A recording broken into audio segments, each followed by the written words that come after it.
오늘 함께 나누실 하나님의 말씀은 창세기 3장 1절부터 7절까지입니다. 한 절씩 교독하시겠습니다. 그런데 뱀은 여호와 하나님이 지으신 들짐승 중에 가장 간교하니라. 뱀이 여자에게 물어 이르되 하나님이 참으로 너희에게 동산 모든 나무의 열매를 먹지 말라 하시더냐.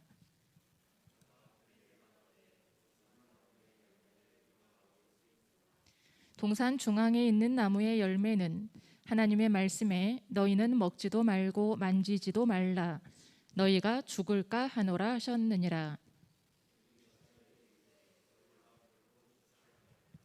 너희가 그것을 먹는 날에는 너희 눈이 밝아져 하나님과 같이 되어 선악을 알 줄 하나님이 아심이니라.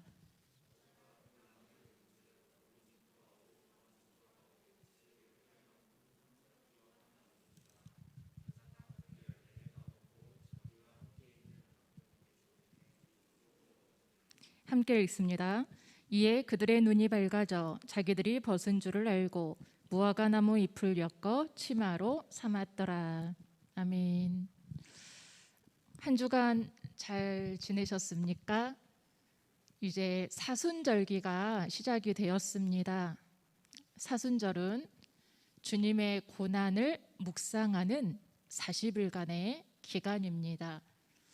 고난을 묵상하면서 그 고난 끝에 있었던 부활을 향해서 우리는 이제 나아갈 겁니다. 작년 이맘때 사순절을 맞을 때는 처음 만나는 코로나라는 낯선 환경 때문에 굉장히 당황스러웠었던 기억이 납니다.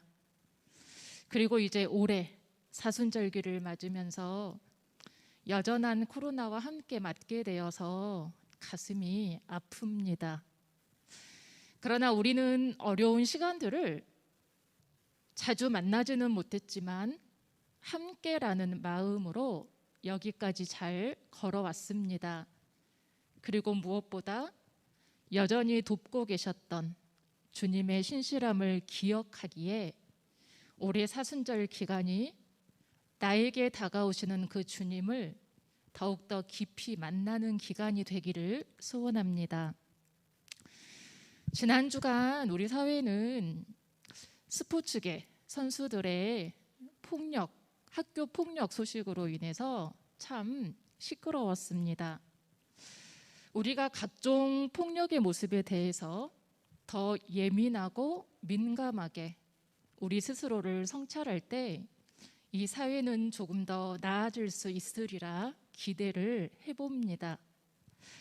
또 한편으로는 어린 시절 어른 학생들에게 폭력이라는 것이 마치 하나의 문화처럼 형성이 될 때 아이들에게는 그것이 또 하나의 유혹으로 다가왔으리라는 생각도 해봅니다. 유혹. 사실 폭력이나 힘이나 이런 것들만이 아니어도 우리는 살아가면서 수많은 유혹 앞에 서게 됩니다. 선한 일을 위한 설득이라면 100번이고 우리가 마음을 돌이켜야 하겠지만 말 그대로 우리를 미혹하기 위한 유혹이라면 우리는 깨어 있어서 그것들을 뿌리칠 수 있어야 합니다. 2021년 사순절 우리가 처한 상황과 우리가 만나는 사람들과의 관계 그리고 내 자신 내면의 생각도 말씀에 비추어 깨어있는 우리가 되기를 소원합니다. 사순절 첫 주일인 오늘은 뱀의 유혹에 넘어간 사람의 이야기를 나누려고 합니다. 하나님이 처음 지으신 세상은 참으로 아름다웠습니다. 피조물의 모습만 아름다웠다는 것이 아니라 서로의 관계가 평화로웠습니다. 하나님과 인간은 대화하듯이 소통하고 있었고 인간과 자연은 서로에게 유익을 주며 평화롭게 살아가고 있었습니다. 그런데 뱀의 등장과 더불어, 아니 우리 속에 있는 욕심을 불어넣는 죄와 더불어 에덴 동산의 평화는 깨졌습니다. 하나님과 인간의 관계는 어긋났고 인간 사이에도 불화가 생겼습니다. 하나님과의 약속을 어긴 아담은 어디 있느냐 부르시는 하나님의 음성을 피해 나무 뒤로 숨었습니다. 어찌 동산 중앙의 나무 열매를 먹었느냐라는 물음에는 하와가 꾀였다고 핑계를 댔습니다. 창세기 3장 12절에 보면 아담이 이렇게 말을 하죠. 하나님이 주셔서 나와 함께 있게 한 여자, 그가 나무 열매를 주므로 내가 먹었습니다.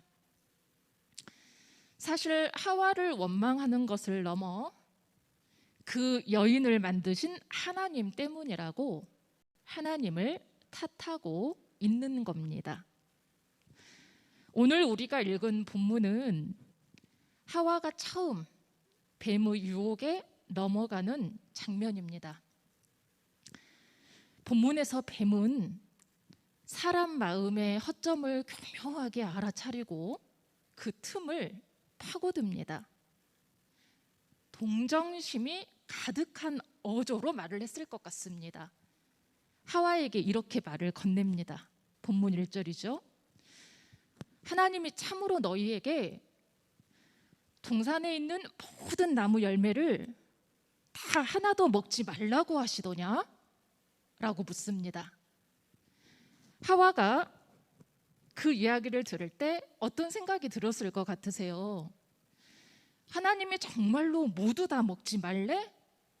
하나님이 정말 그렇게 냉정하게 말씀하셨어? 뱀의 말은 마치 하와를 위해해 주는 말처럼 들립니다.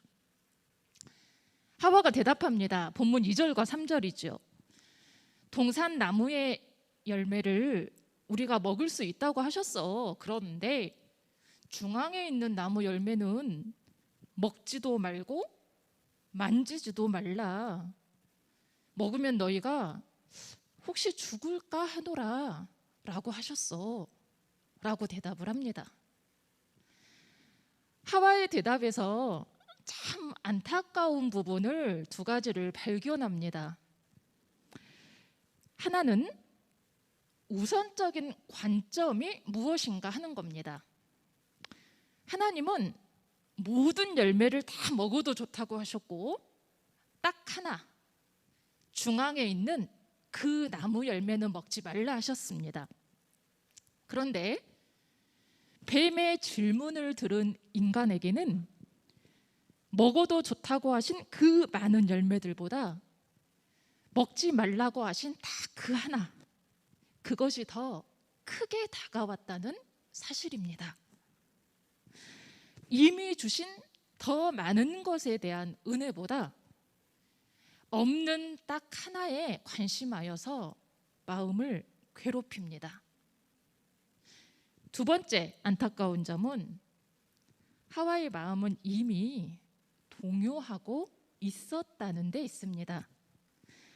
하와의 답변은 사실 과장되어 있고 왜곡되어 있습니다. 하나님은 말씀하셨죠. 그것을 먹지 말라. 내가 먹는 날에는 반드시 죽으리라. 그런데 하와는 그 말씀에 슬그머니 한마디를 덧붙입니다. 만지지도 말래. 거기다가 살짝 어미를 바꾸어 해석합니다. 혹시 죽을까 하노라 하셨소. 자기 나름의 해석입니다. 뭐 굳이 따지자면 틀린 말은 아닐 수 있겠으나 그러나 자기의 시선 감정을 넣어서 이미 하나님의 말씀을 부정적인 마음으로 왜곡하고 있었습니다. 아 다르고 다르다라는 말 들어보셨죠? 말은 생각을 표현하는 동시에 사람의 감정을 끌어내는 도구이기도 합니다. 똑같은 내용도 사용하는 언어가 달라지면 감정도 달라집니다. 뱀의 질문에 하와가 이렇게 대답했더라면 어땠을까요? 아니야, 하나님이 중앙에 있는 나무 말고는 전부 다 먹으라고 하셨어. 첫 사람들이 뱀의 유혹 앞에서 이렇게 대답을 했으면 인류의 역사는 어떻게 됐을까요? 비단 창세기의 뱀과 하와와의 대화만이 아닐 겁니다. 우리 삶에서 이런 모습은 많이 발견됩니다. 똑같은 상황에서 무엇을 먼저 보는가? 나의 유익을 위해 사람들의 감정을 끌어내고 내 편을 만들고 남을 깎아내리고 그것을 생활에서 부리는 힘으로 삼고 등등 말이죠. 사실 폭력은 멀리 있지 않습니다. 다르고 다른 언어가 폭력이 될 수도 있고 반대로 사람과 공동체를 살리는 힘이 될 수도 있습니다. 자, 다시 본문으로 돌아옵니다. 뱀은 과장된 하와의 표현에서 이제 그 마음이 흔들리고 있는 것을 보았습니다. 그래서 이제 더 강하게 마치 확신을 주듯이 말합니다. 4절입니다. 뱀이 여자에게 이르되 너희가 결코 죽지 아니하리라. 결코 절대로 죽지 아니하리라. 흔들리고 있는 마음의 틈 사이를 비집고 쐐기를 박는 겁니다. 이어서 5절에서 덧붙이지요. 근거를 대는 거예요. 뱀이 자기의 말이 맞다는 근거를 이렇게 댑니다. 너희가 그 열매를 먹으면 너희 눈은 밝아질 거고 너희가 선과 악을 알게 된다는 걸 하나님은 알고 계시거든. 그러면 하나님처럼 될까 봐 하나님이 막으려고 그런 거란다. 뱀은 누구보다 자기가 하나님에 대해 잘 아는 듯이 말합니다. 그리고는 하나님을 마치 인간을 시기하는 분인 것처럼 묘사하는 거죠. 목적은 정말 하와를 위한 이야기입니까? 아니요. 하나님과 우리를 이간질하려는 겁니다. 그러고는 인간에게도 하나님을 넘어설 수 있다는 또 다른 시기심을 불어넣고 있습니다. 사실 성경에는 뱀이 적극적으로 그 열매를 먹으라 라고 권한 구절은 없습니다.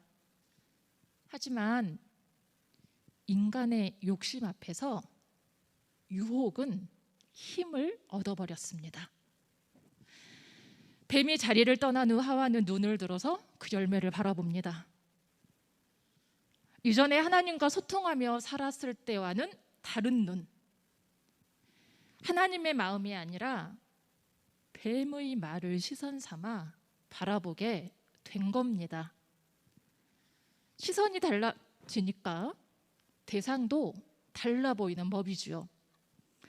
본문 6절에 보면 그 나무의 열매를 보니 먹음직도 하고 보암직도 하고 정말 사람을 지혜롭게 할 만큼 탐스럽게 보이기까지 합니다. 동산 중앙의 나무 열매가 모양이 갑자기 달라졌을 리 없잖아요. 하나님과 소통하며 살아갔을 때도 그 열매는 그 모습 그대로 있었겠잖아요. 그런데 하와의 시선이 뱀의 마음의 관점으로 바라보니 하와의 눈에 그 열매는 다른 열매들과 이렇게 달라 보인 겁니다. 더는 참을 수가 없었습니다. 그래서 마침내 그 열매를 따먹고 함께 있는 아담에게도 주었습니다. 결과는 무엇입니까? 그들이 하나님처럼 되기 원했지만 오히려 하나님과 멀어진 존재가 되고 말았습니다. 하나님을 피해 나무 뒤로 숨습니다. 서로에게 떳떳하지 못해서 나뭇잎으로 몸을 가립니다. 숨길 것들이 생깁니다. 죄의 결과, 욕심의 결과는 하나님과의 단절, 사망이라는 말씀입니다. 그러면 그 나무 열매를 먹으면 눈이 밝아진다는 것은 무슨 말일까요? 하나님처럼 된다는 것은 무슨 뜻일까요? 눈이 밝아진다는 말, 선과 악을 알게 된다는 얘기죠. 사실 선과 악을 분별한다는 건 나쁜 게 아닙니다. 오히려 성숙의 표징입니다. 옳고 그름을 분별하는 것이 도덕적인 인간의 전제 조건이죠. 그런데 여기서 선과 악을 알게 된다는 말은 유한한 인간이 마치 모든 것을 그 잣대에서 신처럼 판단하고 처신할 위험을 일컫는 말입니다. 오늘 우리 사회가 이토록 시끄럽고 갈등이 만연한 까닭은 다 자기만의 선과 악의 기준이 있기 때문입니다. 선과 악의 궁극적인 기준은 무엇인데요? 하나님입니다. 그리스도가 보이셨던 삶의 모습입니다. 제 눈의 안경이라는 말처럼 사람은 자기가 좋은 대로 보는 경향이 있습니다. 그 누구도 완전히 객관적으로 세상을 볼 수 있는 사람은 없습니다. 우리 스스로 또한 그렇다는 것을 인정하는 것이 성숙한 사람이지요. 그래야 나와 생각이 다른 사람들과도 대화할 수 있고 그들을 존중할 수 있습니다. 정말로 눈이 밝은 사람은 모든 것을 판단할 지식을 갖춘 선악과 같은 게 아니라 다른 이들 속에 숨겨진 아름다움을 발견할 줄 아는 사람입니다. 시몬에게서 반석이 될 베드로를 발견해내시고 나다나엘에게서 간사함이 없는 진실함을 발견해내신 우리 주님처럼 말씀입니다. 주목할 두 번째, 하나님처럼 될 것이다, 이 말입니다. 하나님은 먹으면 반드시 죽으리라 라고 말씀하셨고 뱀은 절대 죽지 않는다 라고 속삭입니다. 사람들이 어느 편의 말을 선택할 것 같습니까? 자기가 좋다고 생각하는 쪽에 사람들이 귀를 기울여 버리는 겁니다. 하나님처럼 될 것이라는 이 말에는 불사의 존재, 즉 죽지 않는 영원한 존재가 되고자 하는 인간의 욕망이 있습니다. 나의 권력을 영원히 가지고 힘을 부리고 싶은 인간의 욕망이 있습니다. 내가 누리는 부와 편안함을 영원히 가지고 누리고 싶은 인간의 욕망이 있습니다. 진시황은 불로장생을 꿈꾸었고 애굽의 파라오는 아무리 시간이 지나도 그 시간 속에 자기의 흔적을 남아두려고 피라미드를 만들었습니다. 그뿐입니까? 스스로가 신이라고 자처했던 로마의 황제 같은 사람들도 있었습니다. 하나님처럼 되고자 하는 욕망은 형태는 다르지만 우리 살아가는 삶 가운데에서도 발견할 수 있습니다. 돈이 많고 지위가 많다고 하여 다른 사람들을 함부로 대하는 이들이 있습니다. 성적과 실적이 좋다고 하여 다른 이들을 무시하는 사람들도 있습니다. 사실 세상의 모든 유혹은 하나님처럼 될 것이라는 이 말 속에 뿌리를 내리고 있더라는 사실입니다. 그렇다면 진정 하나님을 닮는 것은 무엇일까요? 진리, 하나님의 비밀을 안다는 것은 온갖 지식 다 알게 되는 선악과 같은 것이 아닙니다. 하나님을 아는 것은 하나님의 마음을 아는 것이고 그분의 뜻을 아는 것입니다.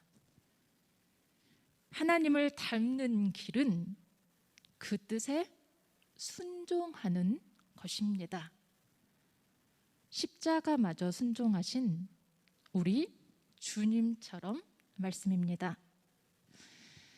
오늘날도 하나님의 마음을 곡해하는 뱀의 음성은 곳곳에 있습니다. 나를 위해 주와 삶을 올라매는 사이비 종교 같은 것들도 있고,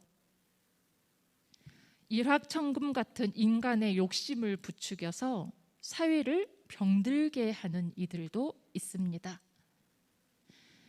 거짓된 소문을 퍼뜨려서 특정 층의 유익을 추구하기도 하고, 반대로 약한 이들을 벼랑 끝에 내몰기도 합니다.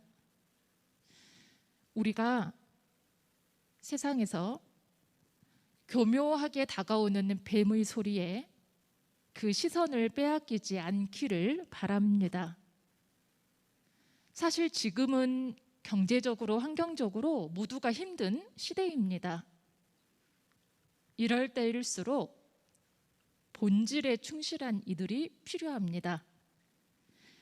우리에게 닥친 어려움보다 하나님께서 이미 주신 그 은혜를 바라보는 믿음을 가지시기 바랍니다.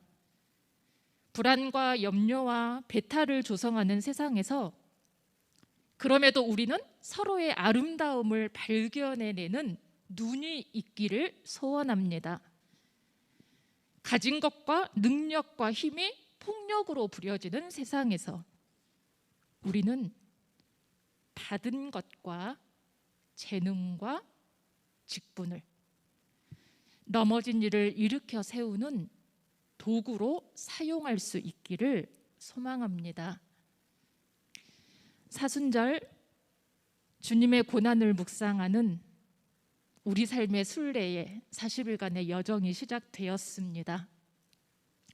부디 이 과정 속에서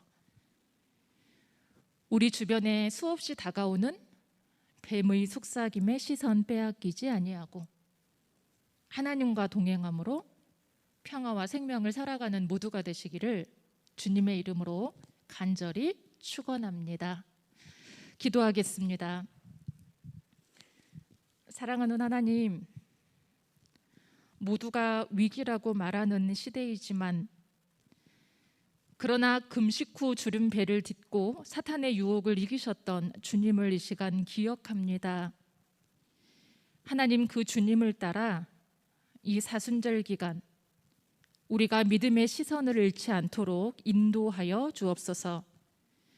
이미 주신 은혜들에 감사하게 하시고 서로 속에 담겨 있는 선하고 아름다운 것을 발견하는 눈을 주셔서 폭력이 만연한 세상에 우리를 통하여 평화가 일구어지는 하나님 나라가 펼쳐지게 하여 주옵소서. 하나님의 말씀에 순종하는 것이 하나님을 닮아가는 길임을 고백합니다. 하나님, 또 한 주간 각자에게 주신 소명을 따라 마음과 삶으로 기꺼이 하나님을 따르는 믿음을 주옵소서. 모든 말씀을 십자가 고난으로 사랑을 부으신 예수 그리스도의 이름으로 기도드립니다. 아멘.